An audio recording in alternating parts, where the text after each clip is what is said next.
what is one of the most common mistakes you see Canadian companies make when they expand into new markets beyond the US? Let's start with Lora. Sure, it's hard to limit it to one mistake, but I think maybe trying to do too much, trying to tackle multiple markets at the same time, I don't think is an efficient use of your resources.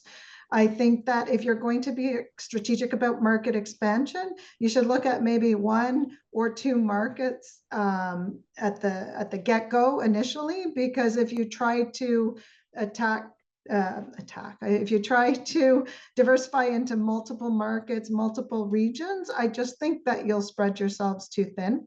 So that would be my answer. Thank you. Amber.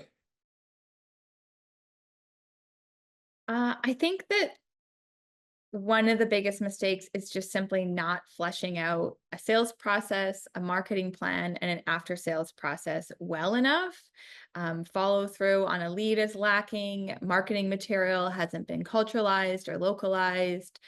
Preparing a product hasn't been done properly, including label adjustments, depending on the size of the size or the amount of product that goes into a bottle or a type of packaging, or just simply like words and text, maybe images on those labels haven't been adjusted appropriately, and just failing in lead generation, just not following through and actually building out a proper sales funnel. Thank you. Anouk, you have the last word. Yes, thank you, Samahita. I would say one of the most common mistakes I see Canadian companies make when expanding beyond the US is, and especially I'm in Brazil, so it's a complex market, but is underestimating how different the pace and complexity can be. In many of these markets, it takes more time to see results, not necessarily because the opportunity is smaller, but because the approach needs to be more tailored and deliberate.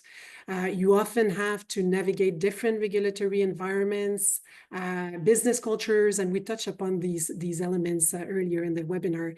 And you also have to navigate different consumer behaviors, which means the return on investment can take longer.